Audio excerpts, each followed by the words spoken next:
सनातन सनातन सनातन सनातन सनातन टनाटन टनाटन, क्या सनातन? What do you mean by sanatan? सनातन की परिभाषा क्या है? ये सुने वो सुने वो सुने, सबसे बढ़िया है कैसे हैप्पीनेस हो जिंदगी में, आनंद कैसे मिले, सबसे बड़ा प्रश्न ये है। ऐसा नहीं कि भारत में भूख लगती है तो लोग भोजन ढूंढते हैं और चाइना में भूख लगती है तो लोग सोने जाते हैं, वो भी भोजन ही ढूंढते होंगे। नींद आए तो वहां भी सोने के लिए जाते होंगे, अब सोने को भले सिंग फाइन चुंग बोलते होंगे, उससे क्या फर्क पड़ता है? बेसिक नीड्स, जल, पानी, वाटर, क्या फर्क पड़ता है?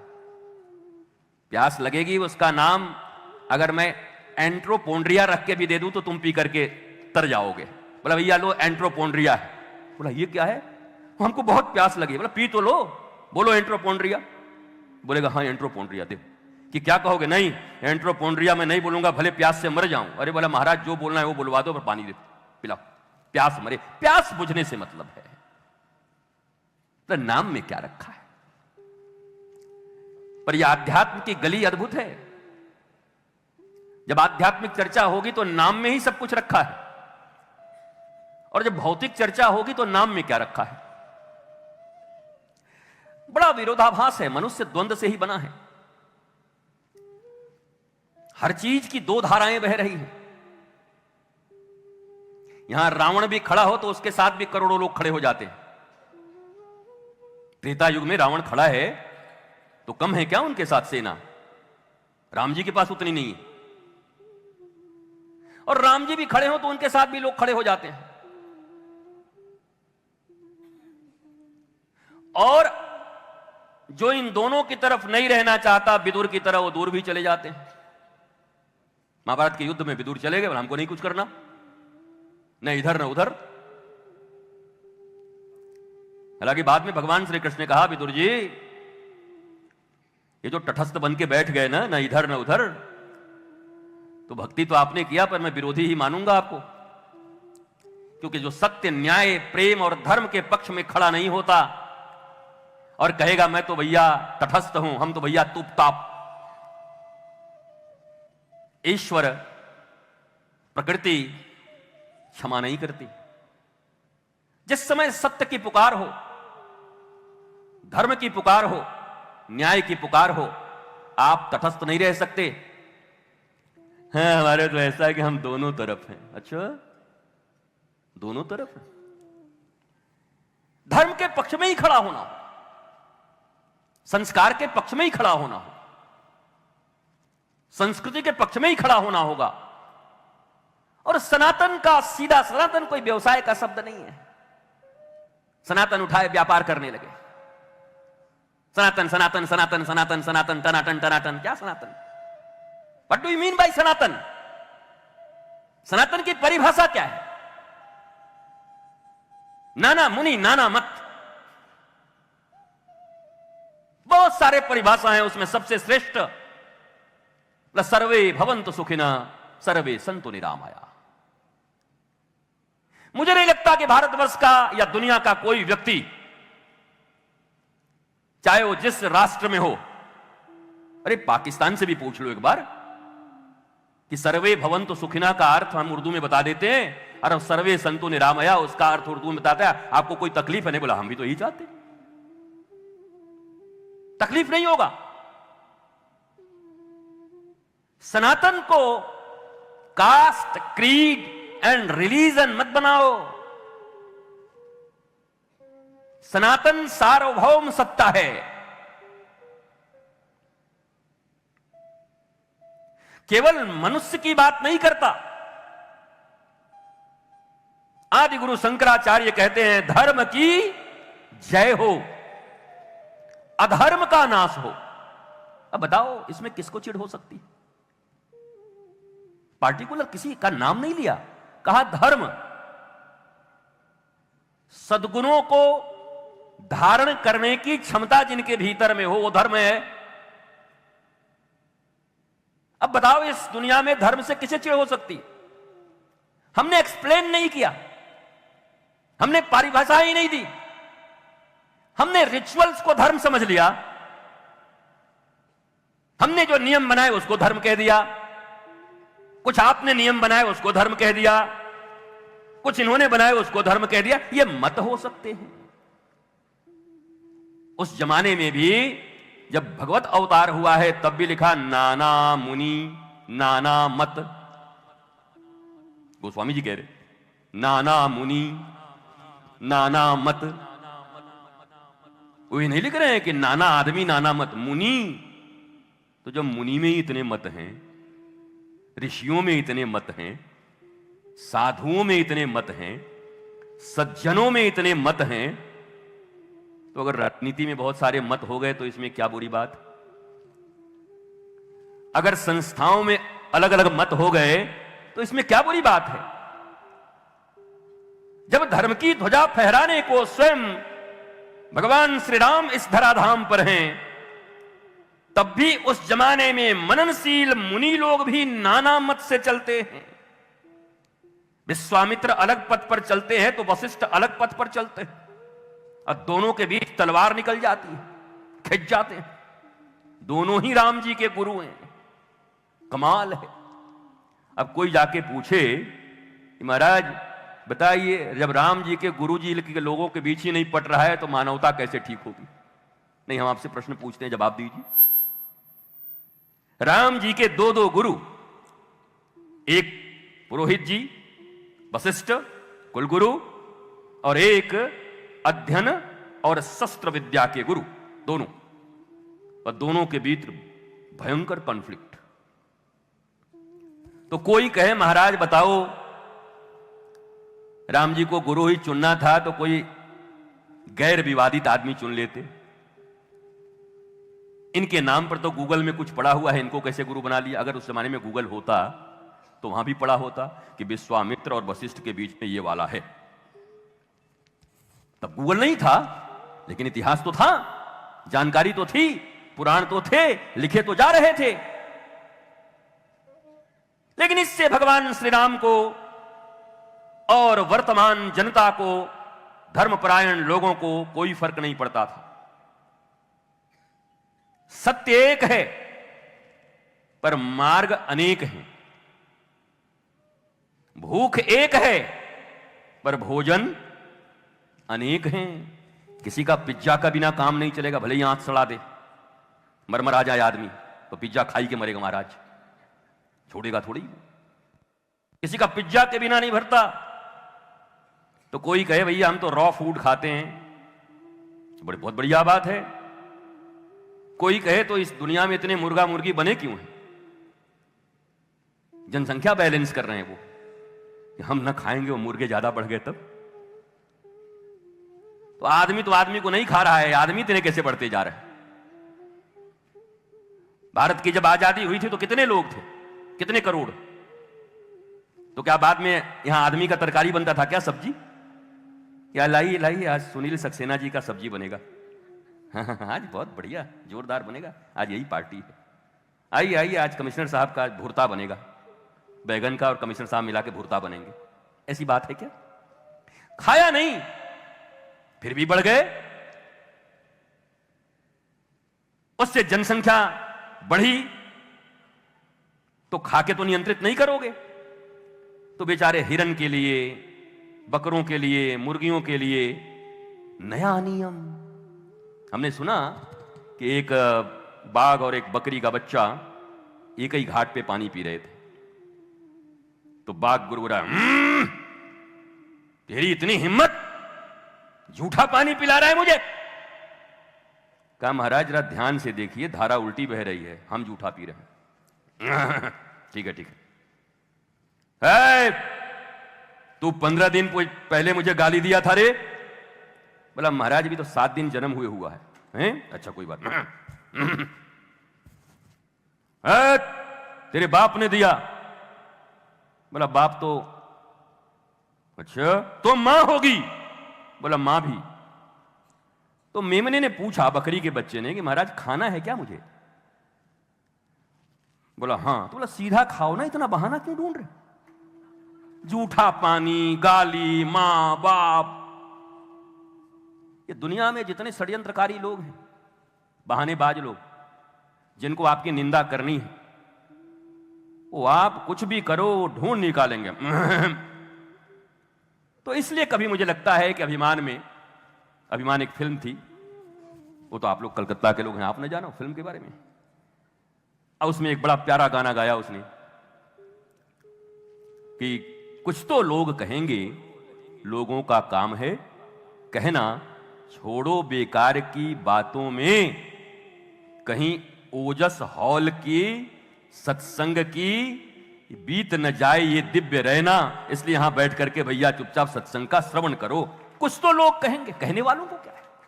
अच्छा, ये किस लिए हो रहा है? मारवाड़ी लोग कर रहे हैं, खूब माल उगाएंगे। हाँ, और क्या है? बाबा जी पहले ही जमा हो गया होगा अकाउंट में, ऐसे ही आने वाला है। हाँ, अंदाजा देखो लोगों का, अद्भुत अद्भुत लोग। श्रेष्ठ कर्म के लिए कोई मनुष्य इस जीवन में कार्य करे, हमें उसका स्वागत करना चाहिए। हां, मेरे तो 51 वर्ष की आयु अभी है इस शरीर की, और पूरे भारत में डंका बजाकर कहता हूं, न अंडर टेबल न अपर टेबल आज तक कभी कुछ लिया नहीं, यहां भी कोई लेके नहीं आया, न कभी लेके आऊंगा, न लेके जाऊंगा। वो भी अंडर टेबल भी नहीं। महाराज जी हम तो कुछ नहीं चाहिए, गौशाला में चाहिए तो डाल दीजिए। नहीं चाहिए, अपना गौ आप पालो। तुम कुत्ता पालोगे, हम तुम्हारा गौ पालेंगे? हैं? हम तुम्हारे मैनेजर हैं? तुम बोलोगे मेरा टॉमी, अब तुम भेजोगे 25 रुपया और हम गैया पालें? मैनेजर नियुक्त किए हो, फैक्ट्री चला रहे हो। महात्मा तुम्हारे मैनेजर हैं, संत तुम्हारे मैनेजर हैं। तो इसलिए ये भावना, इसका अहंकार नहीं है मुझे, क्योंकि इस राष्ट्र के निर्माण में, वनवासियों के निर्माण में और मानवता का उत्थान हो, उसके लिए कार्य कर रही कोई भी संस्था, जैसे आज ये वनवासी संस्था, एकल विद्यालय चलाने वाले वनबंधु के समिति के लोग, हरि सत्संग समिति के लोग, यही हमारी संस्था है। यहीं पे दे करके इनका उत्थान करो, लोगों का मंगल करें। कोई जरूरी है कि हम भी एक पार्टी बना के बैठे हैं अलग से? ऐसे ही भारत में इतना पार्टी हो गया कि मत पूछो, घरम घर पार्टी हो गया महाराज। जिसको देखो ये मारुति 6 वो नहीं मिलती, मारुति की एक 6-7 सीट वाली, उसमें आगे लगा देते हैं अंतरराष्ट्रीय अध्यक्ष। हम किस चीज के? बोला हम ही एक संगठन बनाए हैं। कितने लोग हैं? बोला अभी तो अकेले हम ही हैं, आगे देखते हैं।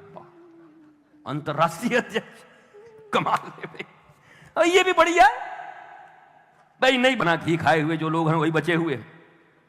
वो आजकल के जो लोग हैं 70 क्रॉस करके मुझे फिर दिखाएं, हमको क्या दिखाएंगे? तब तक हम ही नहीं रहेंगे।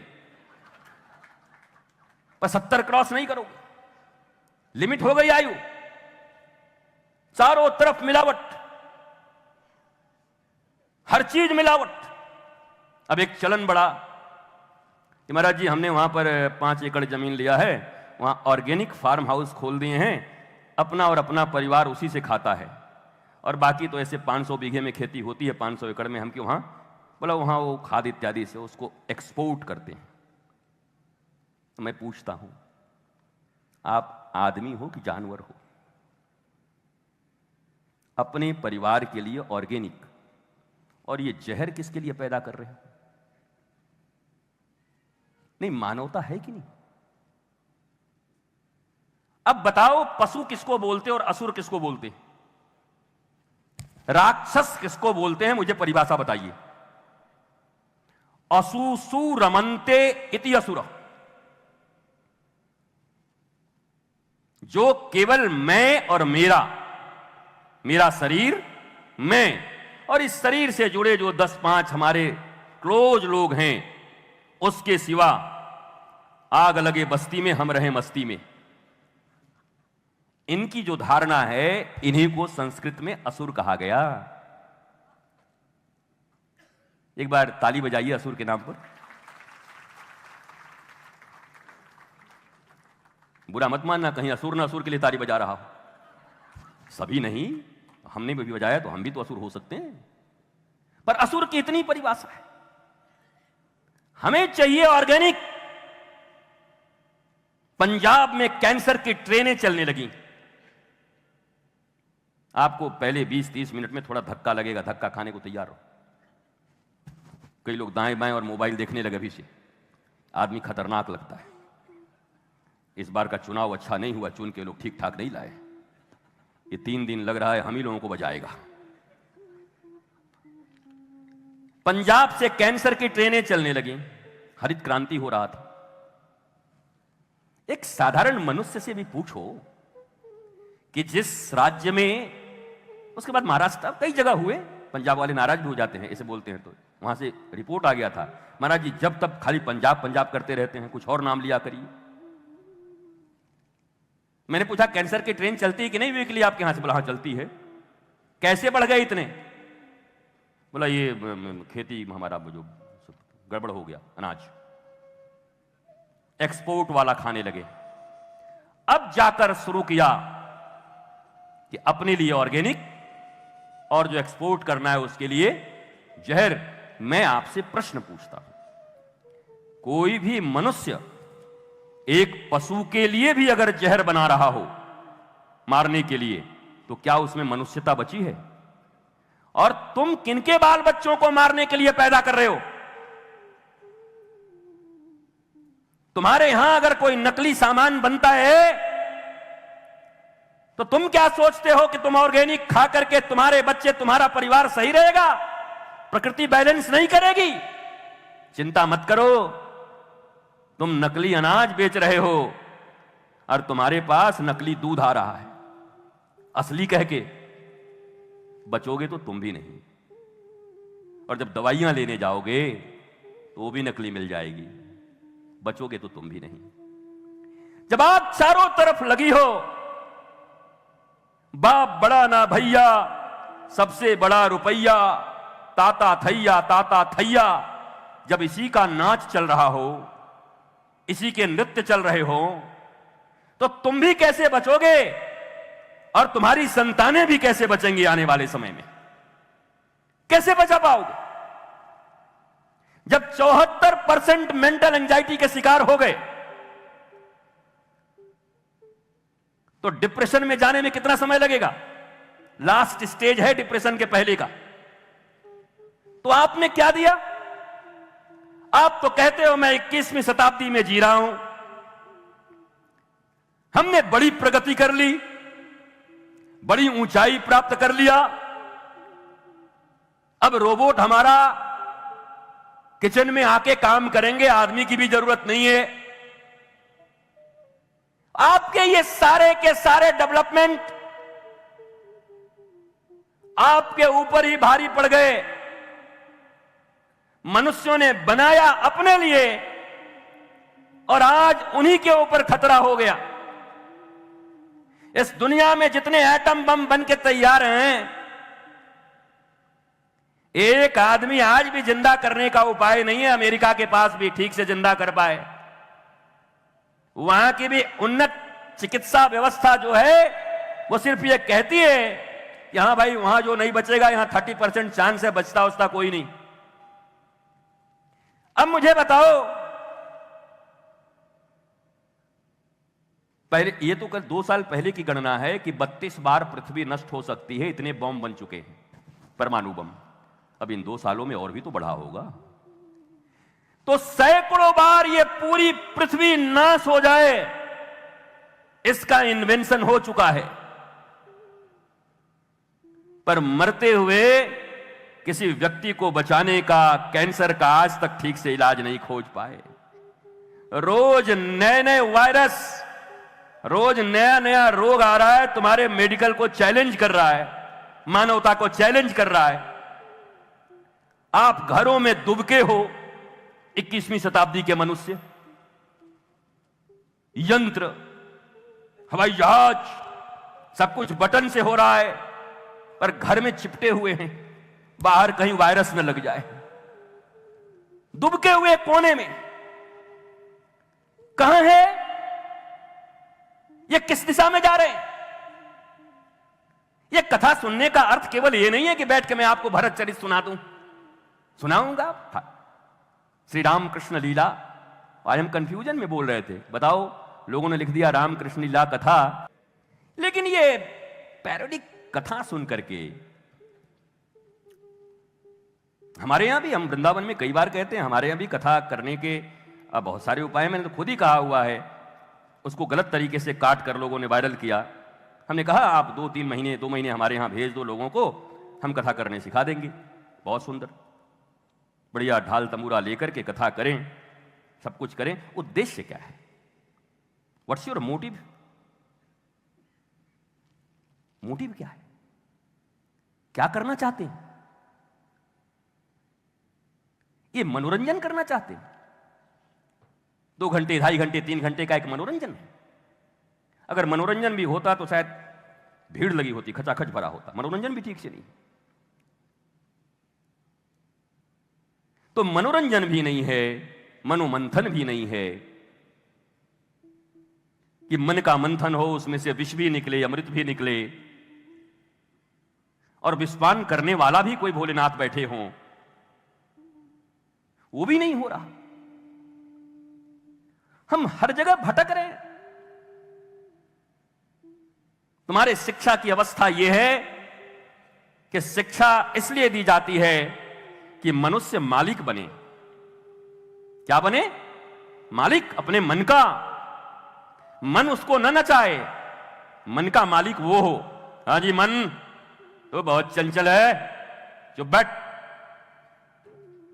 है क्या किसी के पास ऐसा मन? मन ही नचा रहा है, असली मालिक तो नाच रहा है।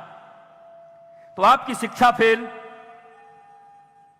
ये जितने लोग बैठे हैं हाई स्कूल पास करके बाद में बिजनेस किए होंगे, केवल मैथमेटिक्स छोड़ के बाकी कुछ काम आया? वो 2 का 4, 2 दूनी 4, 5 शायद यही काम आ रहा होगा। उसके लिए भी आपने चार्टर्ड अकाउंटेंट रख लिया होगा, अकाउंटेंट रख लिया होगा, वो भी आप नहीं करते होंगे। आपकी शिक्षा किस काम आई? एक प्रश्न है, आपके एकेडमिक क्वालिफिकेशन क्या काम आ रहे हैं? मैं सराहना करना चाहता हूं बनबंधु परिषद का, एकल विद्यालय का, जिन्होंने उस शिक्षा के साथ मजबूरी है वो पढ़ाना, लेकिन संस्कार की शिक्षा को भी प्राथमिकता दिया है। इस कारण से भारत में बदलाव हो सकता है, इस कारण से मानवता का उत्थान हो सकता है। नहीं, ये बड़ी बड़ी डिग्रियां उत्थान नहीं करेंगी। जितने करप्शन हैं, ये कौन करता है जी? अनपढ़ लोग करते हैं। हिरोशिमा पर परमाणु बम गिराने वाले लोग अनपढ़ थे, जिन्होंने ऑर्डर दिया वो अनपढ़ था, जो परमाणु बम कैरी करके ऊपर ले गया, गिराया, डिप्लॉयड किया, वो अनपढ़ था। कितने टेक्नीशियन, कितनी तकनीकी की पढ़ाई हुई होगी, पर किस लिए किया? अपनी शिक्षा और तकनीक का उपयोग किस लिए किया? इतने वर्षों के बाद भी जहां घास ठीक से आज नहीं जम पाती, आदमी भी ठीक से जन्म ले नहीं पाते, आप कहते हो educated. There are big difference between literacy and education. We all are literate, not educated. Education नहीं है, हम अक्षर पहचानने वाले लोग हैं। जो बनाए गए हैं मैकोले के द्वारा, बस वही शिक्षा पद्धति। अब मैकोले कहने से पूरे भारतवर्ष के लिए अपमान का विषय है। हम चाहते हैं यहां पर शिक्षा बंगाल के कोई श्रेष्ठ, हमारा पक्का देशवासी, इस राष्ट्र का हित सोचने वाले ऐसे कोई महापुरुष हमारे एजुकेशन के विषय में अगर कोई नियम बनाते, सिलेबस बनाते, उनको पढ़ते, तो आज भारतवर्ष का कितना उत्थान होता। पर हम उस अंग्रेज की पढ़ाई पढ़ रहे, मैकोले की पढ़ाई पढ़ रहे। अब इसको कहेंगे तो इसमें कहेंगे आप पार्शियलिटी करते। भैया हम तो भारत की बात कर रहे हैं, आप क्या चाह रहे हो? लेकिन उन्नति नहीं हो पा रही। पर हम सब भी ऐसे पागल हो चुके हैं। घोष बाबू का बेटा पास हो गया तो चटर्जी बाबू का बेटा कैसे नहीं होगा? सांवरिया जी का बेटा इतना परसेंट लाया है तो महाराज फिर जायसवाल जी, अग्रवाल जी, बंसल जी, इनके भी बच्चे को इतना ही लाना चाहिए। केवल प्रतियोगिताएं। एक साधारण सा बच्चा आपके घर में जन्म लेता है, एकदम मिट्टी की तरह, गीले मिट्टी की तरह। उसको चाहे तो तनाव मुक्त भी बना सकते थे, पर 5-6 साल के बच्चे कहते हैं मम्मा हमको बहुत टेंशन है, फालतू बात मत किया करो। हम सोचते हैं 5 साल में इसको क्या टेंशन हो गया, ये तो खुद ही अभी सन है, किसी मां बाप का सन है, ये उम्र इसकी 5 साल है। वो कह रहा है हमको टेंशन हो जाता। 5 साल, 7 साल, 9 साल, 11 साल, 15 साल, 17 साल, अरे 4 साल से लेकर के 80 साल के लोग टेंशन में बैठे हुए। जिसको पूछो दादाजी के घर में हमको बहुत टेंशन होता है। बाबा आप जाओगे, तुम काहे को टेंशन में, आपको जितने काम करने थे कर लिए, अब तुम मौज में रहो, वानप्रस्थ आश्रम की तरह, अपने ही घर में रहते हुए वनवासी की तरह रहो। एक बार अगर कोई सलाह लेने आए, पुत्र हो, पुत्री हो, बहू हो, दामाद हो, 2 बार 3 बार पूछे तो 1 बार बताओ। सुनने को तैयार नहीं, हम 40 बार बता रहे हैं। वो एक मानने को तैयार नहीं, हम 20 बार। बेटा हमारा अनुभव का फायदा उठा। बाबूजी चुपचाप बैठिए, टटर मत करिए, चुपचाप अपना काम करिए, आपका जीवन चलिए, बैठिए उधर। वो सुनने को तैयार नहीं, बताने को तैयार है। मैं तो ये कहता हूं आप अनुभवी हो गए हैं, आपने दुनिया देख ली है, आपका अनुभव यह भी होना चाहिए जब 5 बार चरणों में गिर करके आए, बाबूजी थोड़ा सा बताइए कि इसमें कैसे निकले, आप उस समय में, उस जमाने में क्या करते थे बाबूजी, मां ये इतना तो बताओ, तब बिठा करके बैठो बेटा हमने ऐसा किया था। अब आज का युग तो हम इतना जानते नहीं, अगर आपके ये काम आए तो आप कर सकते हो। वैसे आपके लिए मैं मंगल प्रार्थना करता हूं। मैं सच कहता हूं भगवान की तरह तुम्हारी पूजा होगी तुम्हारे घर में, माता और पिता की। अगर ये तुम अपनाते, अपने ही पैर पे कुल्हाड़ी मार के बैठे, जबरदस्ती अपमानित हो रहे हैं, और उसके बाद परिवार के लिए अपमान भी सहना कोई बुरी बात थोड़ी है, तो फिर रो काहे रहे महात्मा जी के पास जाकर के, महाराज जी हमारा कोई बेटा बेटी बातें नहीं सुनता, बड़ा अपमान महसूस हो। तो सम्मान है तो सम्मान पाओ ना, या तो रो मत, या तो इतने रहो कि मान और सम्मान का कोई फर्क नहीं, अपमान का कोई मान करे अपमान करे कोई फर्क नहीं पड़ता, और या पड़ता है तो फिर सम्मान के लिए अपने अनुभव का प्रकाश वही करो। श्री हरि सत्संग सेवा समिति ने मुझे बुलाया,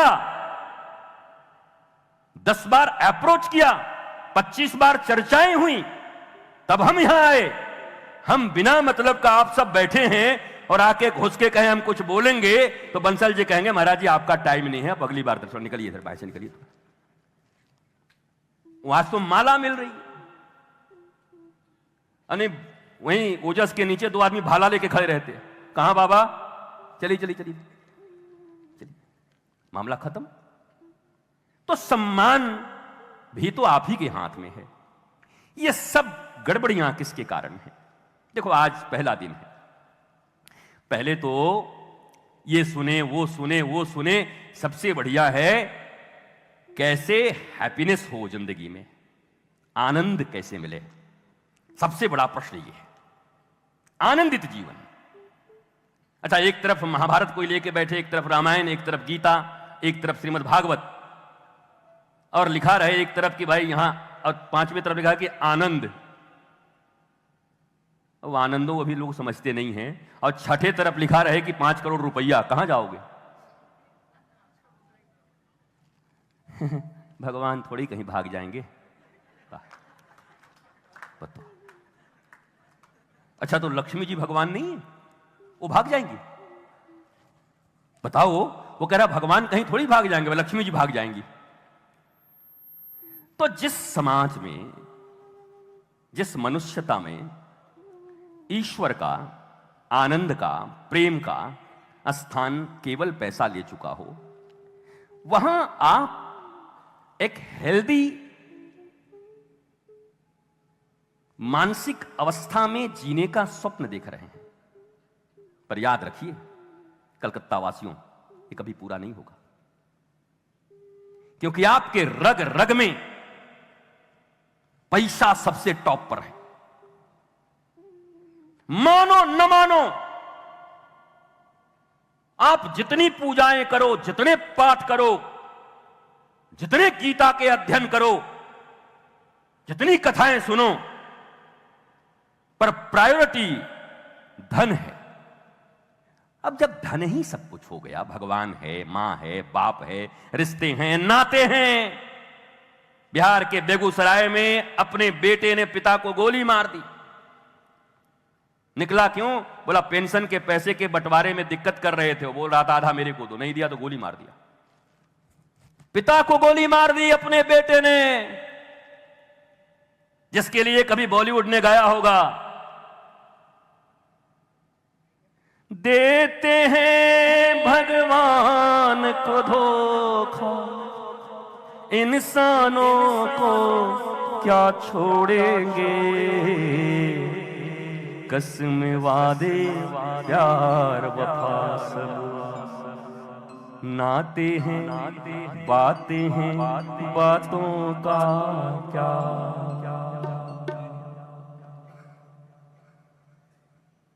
और आगे तो जो लाइन वो आप कभी सुन लीजिएगा। एक दिन तेरा खून ही तुझको सीधा आग लगाएगा, आसमान में उड़ने वाले मिट्टी में मिल जाएगा, कसम वादे प्यार वफा सब बातें हैं, बातों का क्या। तो जब भगवान से ऊपर भी हमने धन को बिठा दिया, स्वीकार करो इस बात को। और केवल स्वीकार करने से नहीं होगा, मैंने दुनिया मानना हो तो मेरे लिए तो नारायण ही प्रमुख रहेंगे, क्योंकि नारायण के चरणों की सेवा लक्ष्मी करती हैं। हम तो नारायण रूपी ज्ञान धन के सबसे बड़े पुजारी हैं, हम उनको चाहते हैं। लक्ष्मी हर जगह चंचला है, आपको जानकर आश्चर्य होगी, लक्ष्मी हर जगह चंचला हैं। और केवल लक्ष्मी जहां आती हैं अपने वाहन पर, तो कुछ दिन के बाद वो तो चली जाती हैं, वाहन छोड़ जाती है, और आदमी का बुद्धि वैसे ही हो जाता है। फिर नहीं, यहां बंगाल के लोगों को मालूम नहीं लक्ष्मी जी का वाहन क्या है, बताइए एक स्वर से। हाँ, अगर शर्म आ रहा हो तो अंग्रेजी में बोला आउल। हाँ, कोई बात। तो लक्ष्मी जी अगर अपने वाहन पर आएंगी वो तो जाएंगी, क्योंकि नारायण बैठे हैं क्षीर सागर में। वो तो उनके चरणों को लेकर के अपनी गोद में रख करके उसका सेवा करेंगी, वो जाएंगी, पर उल्लू छोड़ जाएंगी। और फिर ये उल्लू दुनिया में घूमता फिरेगा।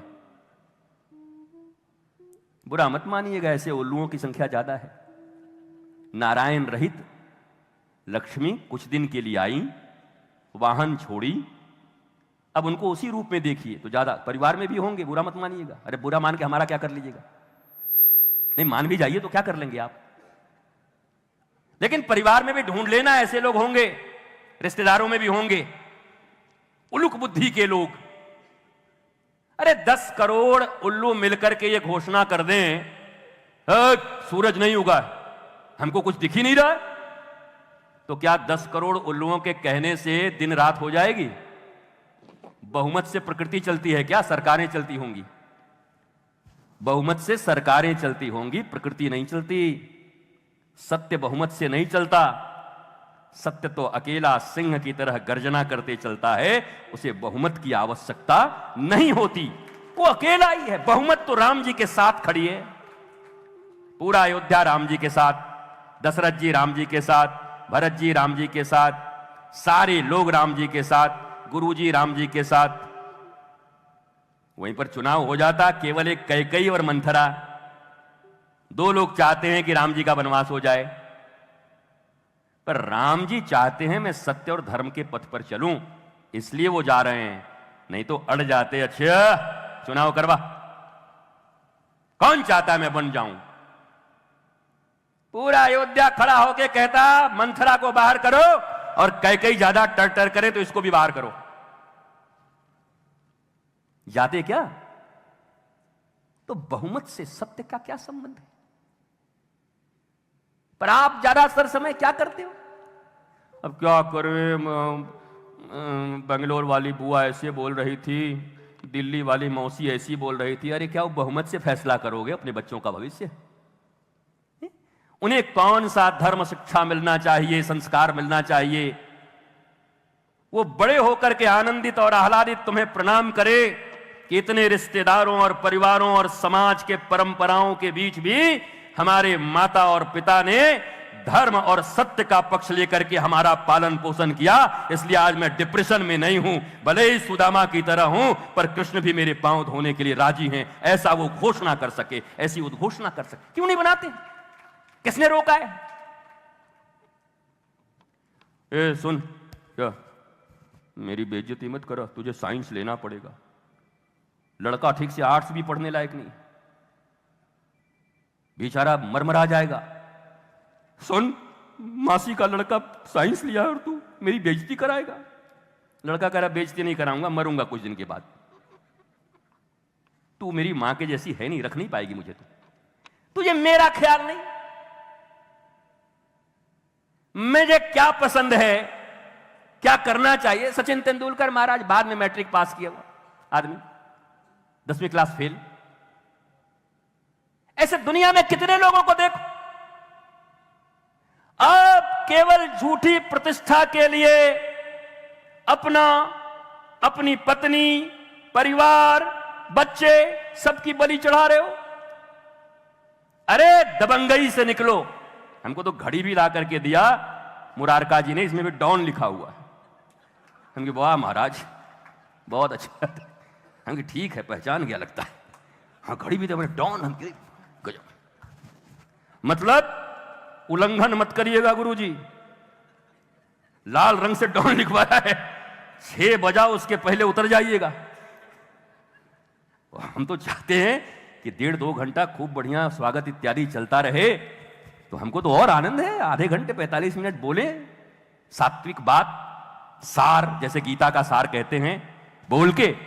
और ज्यादा बोलने से भी क्या है, बातें एक समझ में आ जाए, इसी से बात बन जाए। और सबसे बड़ी बात तो यही है, पहला काम, धन की इतनी प्राथमिकता अपने जीवन में नहीं रखनी है, चाहे कुछ भी हो जाए।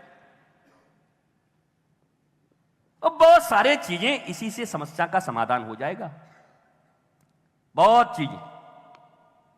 एक जो डर है आपके हृदय में, बुढ़ापे में इलाज कौन कराएगा, उसके लिए पैसा जमा कर रहे हो, तो अभी खाना पीना ठीक क्यों नहीं रख रहे हो अच्छे से? पिज्जा पे पिज्जा भिड़ाए जा रहे हो और फिर बुढ़ापा के लिए व्यवस्था किए जा रहे हो कि आंत कौन ठीक करेगा? ना आंत ठीक होंगे ना दांत ठीक होंगे, कोई मेडिकल साइंस नहीं कर पाएगा। तो अभी नहीं सोचते, वर्तमान में नहीं जीते, बुढ़ापे का तैयारी कर रहे हो। बाकी इसको बच्चों को कहां पढ़ाऊंगा, इसके लिए तो कुछ ना कुछ करना ही पड़ेगा। भाई पढ़ाई इतनी बड़ी बात हो गई, अपनी पूरी जिंदगी समाप्त कर दोगे? बची खुची बेटी के विवाह के लिए तो करना ही पड़ेगा जी, सारी जिंदगी मर मर के, खप खप के, लोन ले लेके, सामान ईएमआई पर ईएमआई। अब आदमी हे माई, हे कलकत्ते के काली माई, कैसे ईएमआई भराई? क्या मतलब है? क्या मतलब है बताओ? क्यों नहीं सहजता और सरलता से जीना सीखते? आप कभी हमारे आश्रम आइए, आनंदम धाम।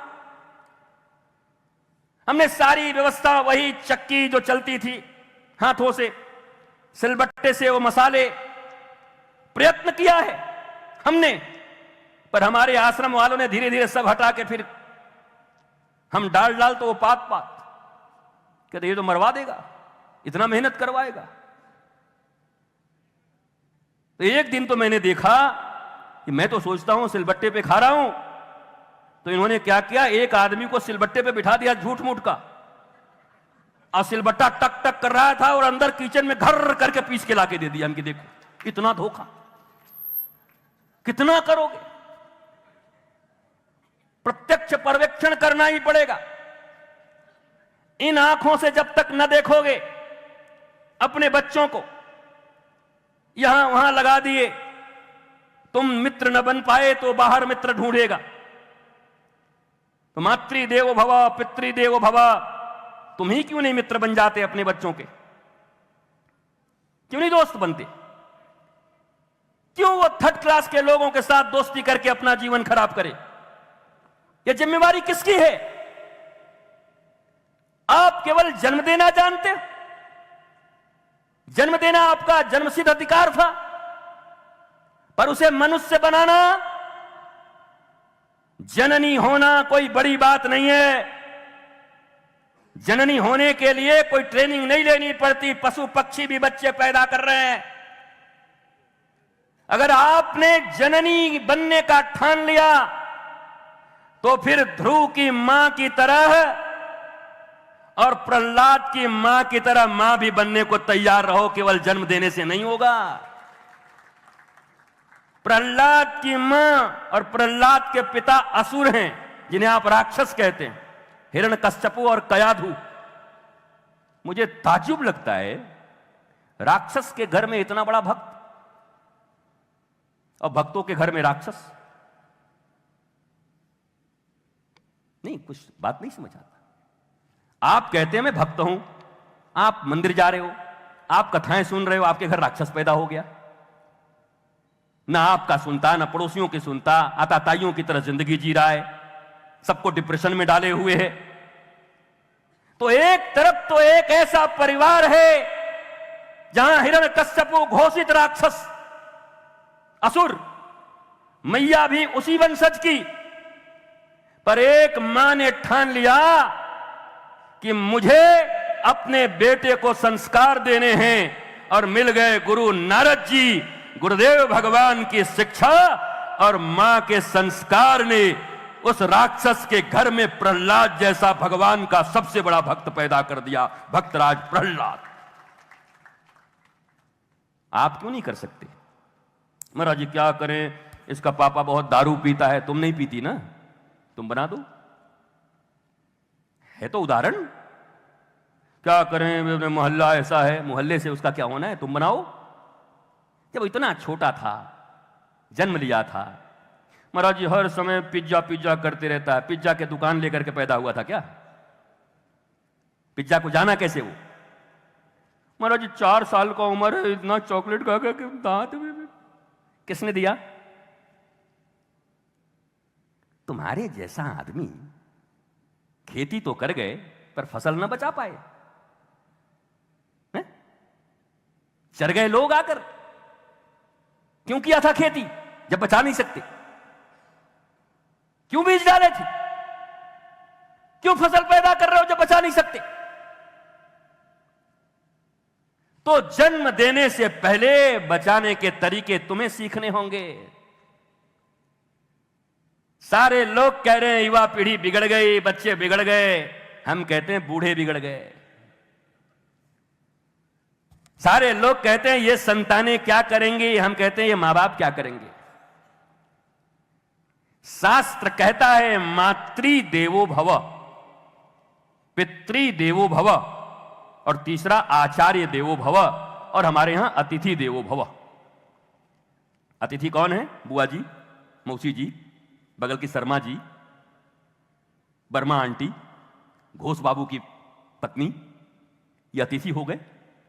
तो ये सब देवता, माता, पिता, अतिथि, तुम तीनों बचा नहीं पा रहे हो तो अकेला आचार्य क्या कर पाएगा? जन्म तो तुम्हारे घर में हुआ, जब पहला देवता फेल, दूसरा देवता फेल और तीसरा तो ऑलरेडी फेल हैं बगल वाले। तो ये चौथे के पास क्या कोई ऐसी मशीन है कि ये डालोगे और वो निकल जाएगा? बताओ। आप सोचो, आप टाइम वेस्ट कर रहे हो अपना। आपको आईना दिखा दूंगा तो आपको बड़ी तकलीफ हो जाएगी, चेहरे मुरझा जाएंगे। लेकिन याद रखो, अगर कोई हमारे छुपे हुए कैंसर के बारे में पहले ही बता दे फर्स्ट स्टेज में, और उसका इलाज भी बता दे, तो उससे नाराज नहीं होते बल्कि उसको प्रणाम करते हैं कि आपने मुझे बचा लिया। तो व्यासपीठ संत का काम है आईना दिखाना, पर इलाज तो तुम्हें ही कराना होगा। औषधि तो तुम्हें ही लेनी होगी कि वो भी कह दोगे पैसे से कि डॉक्टर साहब आप ही खा लीजिएगा, लीजिए 1 लाख रुपया, तो डॉक्टर साहब ये दवाई खाएं ये ठीक हो जाएंगे। प्रॉक्सी नहीं चलती। भोजन, शयन, ये सब प्रॉक्सी नहीं होती। आपको भूख लगी है तो कितना भी व्हाट्सएप पर लिखो आई लव यू, तुम्हारे बिना मैं जी नहीं सकता, तो भूख लगे तो उसको लिख दो ना कि तुम खा लो मेरा पेट भर जाएगा। छीन के खा लोगे उससे, हम मरे क्या? काहे प्यार कहां गया? 2 जिस्म मगर एक जान है हम, तो एक कई जिस्म खाए और दोनों जान बचे, क्या हुआ? प्रॉक्सी नहीं होती। जब प्रॉक्सी खाने में नहीं है, जल पीने में नहीं है, प्रॉक्सी अध्ययन में भी नहीं है, तो आज फिर बताए देता हूं, प्रॉक्सी पूजा भी नहीं होती। प्रॉक्सी नहीं, तुम्हें स्वयं भगवान की आराधना करनी होगी और ज्ञानवान होना होगा, सीखना होगा और अपने जीवन में इंप्लीमेंट करना होगा। क्यों नहीं करते? आप नहीं करते। पैसों का इतना जोर हो गया आपके पास, हर कुछ पैसे से, स्विगी और जोमेटो हो गए। संस्कार भी, ले आओ आधा किलो संस्कार ले आओ, हमारी बेटी को खिला दो। थोड़ा संस्कृति ले आओ, बेटा को खिला दो। Is it possible? संभव है? नहीं है। क्योंकि जब गीली मिट्टी था, छोटा था, उस समय बदलना था, आपने नहीं बदला। और उसके भी पहले की एक बात बताता हूं, जिस समय उसका जन्म होना था आप अवेयर नहीं थे। सबसे बड़ी बात है, विज्ञान कह रहा है और हमारे सनातन संस्कृति कह रही है, 90% बच्चा बना बनाया हुआ पैदा होता है। 10% ये शिक्षा, ये सहयोग, ये बात की कथाएं, ये 10% उसको बनाती हैं। तो जब 90% भ्रष्ट ही आ चुका है और इस 10% में भी भ्रष्टाचार है, तो बनेगा कैसे? कैसे बनाओगे उसको? ये तो गया एक पीढ़ी, आने वाली पीढ़ियों को क्यों नहीं समझाते? इसलिए जब सनातन विश्वविद्यालय बनाने की हमने सोची, भारत के 13 लाख से ज्यादा लोग आवेदन दिए बैठे हैं विदेशों में पढ़ने के लिए, और वीजा नहीं मिल रहे। कभी कनाडा वापस कर रहा है, कभी अमेरिका नियम बदल दे रहा है, न्यूजीलैंड जॉब की गारंटी नहीं ले रहा, वापस कर रहा है। भिखारियों की तरह तुम्हारे बच्चे वीजा के लिए मर रहे हैं कि विदेशों में जाकर पढ़ें। पर अपने भारत में आज भी इतना बड़ा, क्या बोले, कैम्ब्रिज, हार्वर्ड, ऑक्सफोर्ड, जिस भारत देश में नालंदा, तक्षशिला, विक्रमशिला जैसे विश्वविद्यालय और पूरी दुनिया यहां पढ़ने आती थी, आज भारत के बच्चे भिखारियों की तरह वीजा की मांग कर रहे हैं पढ़ने के लिए। इसलिए सनातन विश्वविद्यालय निर्माण करने का फैसला लिया गया। इसलिए सनातन गुरुकुलम शिक्षा पद्धति को अपनाने की बात की गई, ताकि जहां माता और पिता भी फेल हो रहे हैं, वो विद्यालय, वो गुरुकुल, वो विश्वविद्यालय तुम्हारे बच्चों में संस्कार भर पाए। ये जितना भी दुख है वो तुम्हें होने वाला है। ये जितने अवेयरनेस के लिए तुम जागृत नहीं हुए, अवेयर नहीं हुए, इन सब का भुगतान तुम्हें भुगतना है अपनी संतानों के द्वारा। दुनिया का कोई आदमी तुम्हें दुख देने नहीं आएगा, तुम्हें तुम्हारी संतानें ही दुख देंगी, जबकि उनके निर्माण का जिम्मा तुम्हारे पास था, अवसर थे। छोटा बच्चा था, जिस समय कोई मौसी और चाची चॉकलेट देकर जाती थी, उस समय तुम उनको कुछ और सिखा सकते थे। कह सकती थी, मेरे बच्चे के पास जब भी आना गीता लेकर आना। सुनो, ये बच्चा कोई भिखारी नहीं है कि कुछ भी गिफ्ट लेकर के आए। झूठे मक्कार लोगों, ये जन्मदिन मनाने वाले जन्मदिन मनाते हैं। कितना मक्कार समाज है, जरा सोचो। आकर कहता है हैप्पी बर्थडे टू यू, तुम जियो हजारों साल। तुम्हारे बाप दादा 1000 साल जिए? फ्रॉडिज्म का हद है, झूठे पना का हद। एक आशीर्वाद भी ठीक से नहीं दे पा रहे मक्कारों, झूठे लोगों। पूछ ले तुम्हारा बच्चा कि आपने तो उसको भी कहा था हजारों साल, वो तो 45 में ही निपट गया। कहां गए तुम्हारे आशीर्वाद? ये इतने बेईमान लोग हैं कि अपने ही बच्चों को झूठा आशीर्वाद दे रहे हैं। जियो हजारों साल, और दिन के ने साल के दिन हो 50,000 साल। कैलकुलेटर लगाया, कैलकुलेटर फेल हो गया। वो आदमी 60 में टपक गया। दांत खत्म, आंत खत्म। अभी फिर मनाओगे किसी न किसी का बर्थडे?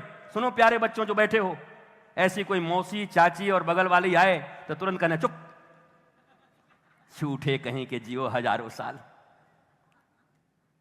बल्कि आकर कुछ संस्कार दे जाओ।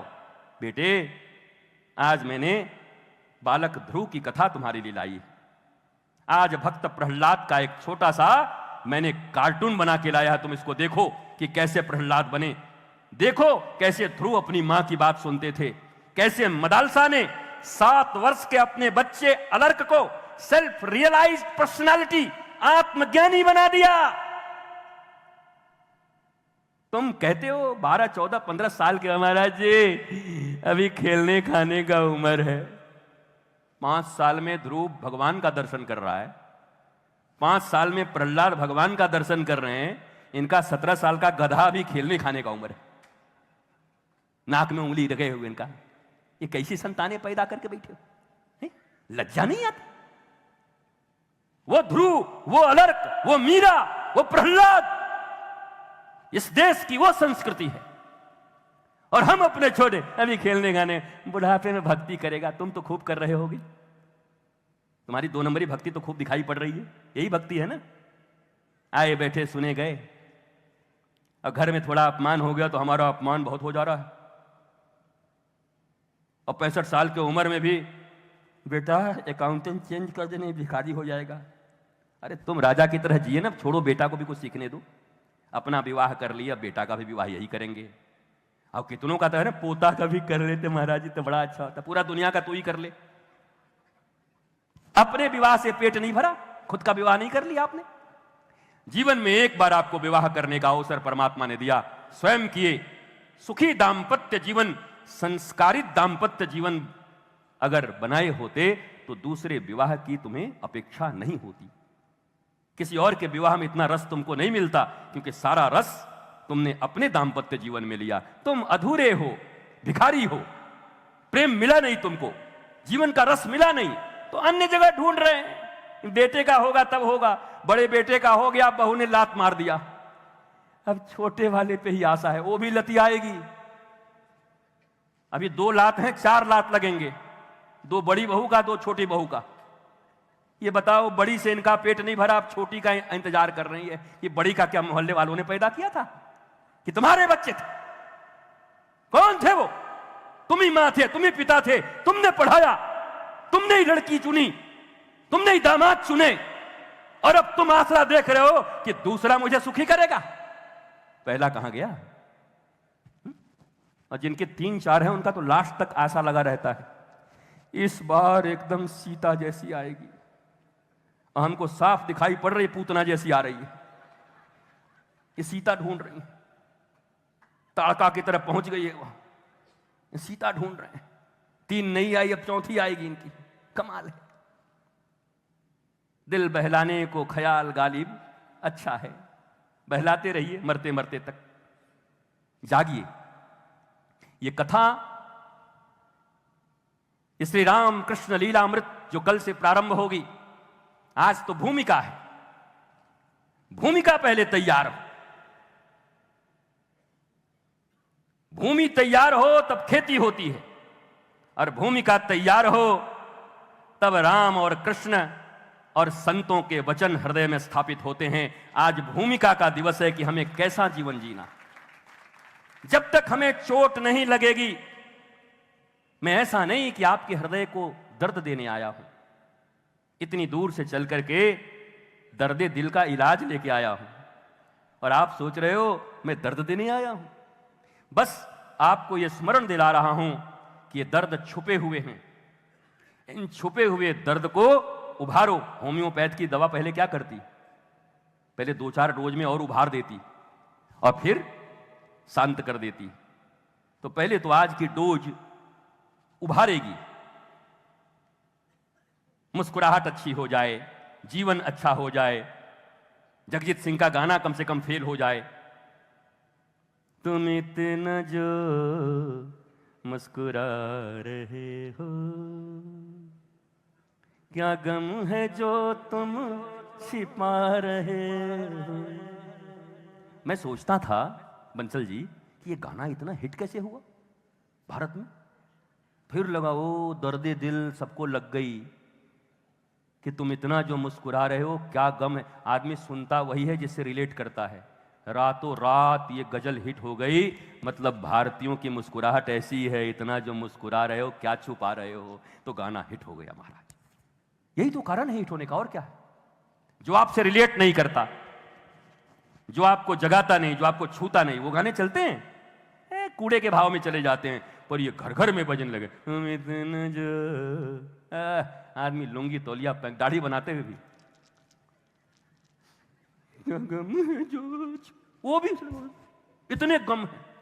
अब मुझे ये बताइए कि इतना दोहरा जीवन क्यों जी रहे हैं आप। अभी रात में हम फ्लाइट से आ रहे थे, कमिश्नर साहब ने देखा ही, दोनों बिटिया वो आई, वो अटेंडेंट एयर होस्टेस, जिनकी मुस्कुराहट के विषय में मैं बोलता हूं कि एयर होस्टेस की मुस्कुराहट मत रखो, मजबूरी की मुस्कुराहट है। 2 घंटे का फ्लाइट है, नौकरी है, बुढ़ा हो, टकला हो, खाज हो, जब बुझाएगा तो जाना ही पड़ेगा बेचारी को। और ये बुढ़े ज्यादा बोला, टकले लोग टिंग टोंग वाटर प्लीज, घर में तो कोई ठीक से देता नहीं, बोला यही मौका है 2 घंटे ठीक से पानी ले लो, फिर कौन देगा। वो बुलाती, अच्छा वहां से उतर करके नीचे उतर के 2 घंटे के बाद और रास्ते में पानी प्लीज, सैंडल निकाले के 4 सैंडल, टकले मेरी ड्यूटी खत्म। बक, मेरी ड्यूटी फ्लाइट तक थी, मेरी मुस्कुराहट वहां तक थी, क्योंकि अगर मैं न मुस्कुराती और मेरे विषय में तुमने लिख दिया होता तो हो सकता मेरी नौकरी पे, इसलिए मुझे मुस्कुराना है, अच्छे से बात करना है। पर वो मुस्कुराहट ओरिजिनल नहीं है। उसी समय उनकी मां की तबीयत खराब है, उस बेटी की जो फ्लाइट अटेंडेंट है, मां की तबीयत खराब है, फिर भी ड्यूटी करने जा रही है, ध्यान मां की तरफ लगा है। मुस्कुराहट उसके चेहरे पर है नहीं, पर ड्यूटी मुस्कुराने की है, मुस्कुराना पड़ेगा, मजबूरी की मुस्कुराहट है। और एक मुस्कुराहट श्री कृष्ण की है, जब 23 करोड़ सेना जरासंध और काल यवन लेकर के मथुरा के द्वार पर आए, तो काल यवन ने पूछा मैं श्री कृष्ण को पहचानूंगा कैसे। बोला ये मोर, ये धोती, ये पगड़ी, बोला ये तो सब खरीद लेंगे 2 रुपया 3 रुपए का, 1.5 रुपए का। देखते नहीं, धोती खरीद लिया, मोर पंख खरीद लिया, सजा दिए, मेरा लड्डू गोपाल, कुछ नहीं है, कंस है बड़ा होके। ये बचपन में ही सजा के थोड़ा बस देख लो सपने, फोटो खिंचवा के, महाराज एकदम गोपाल, गोपाल नहीं है। मैं गारंटी से कहता हूं रावण होने वाला है। दुशासन के सारे गुण हैं उसमें। अगर पालन पोषण नहीं किए, संस्कार नहीं दिए, केवल एकेडमिक क्वालिफिकेशन देकर छोड़ दिया, अगर संस्कारों से परिचित नहीं कराया, सनातन संस्कृति उसके भीतर कूट कूट करके नहीं भरे, अगर इस ड्यूटी से हट गए तो फोटो गोपाल की रह जाएगी और पौंड्रक वासुदेव हो जाएगा। भगवान श्री कृष्ण के जमाने में ही नकली भगवान बन गया था एक आदमी, लकड़ी का तो हाथ लगवा लिया था महाराज। अब बोले मैं ही वासुदेव हूं, और लिखा श्री कृष्ण को कि जल्दी से 7 दिनों के भीतर तुम घोषित कर दो कि तुम ओरिजिनल नहीं हो, और नहीं तो मैं आ जाऊंगा द्वारिका। भगवान ने कहा तू क्यों आएगा, मैं ही आता हूं, फैसला कर देता हूं कौन, तेरा लकड़ी का हाथ अभी तोड़ता हूं। माना भगवान के जमाने में जब नकली भगवान बन जाते तो अभी की तो बात ही क्या करोगे, कौन क्या नहीं बन सकता। वो संस्कार ही देने पड़ेंगे, रोने से काम नहीं होगा, शिक्षा पद्धति को गाली देने से काम नहीं चलेगी, देश की हालत ठीक नहीं है कहने से काम नहीं चलेगा, समाज ठीक नहीं है ये कहने से काम नहीं चलेगा। It's your duty. विवाह आपने किया, बच्चे आपने पैदा किए, घर आपका है, संतान आपकी है, रोएंगे आप, रोएगा आपका संतान, गालियां देगा आपका संतान, आपके ऊपर लांछन लगाएगा, इसलिए करना आपको है और आप कर सकते हो। ये कथा यही प्रबोधती थी। इन 2 दिनों में हम आपको ये बताएंगे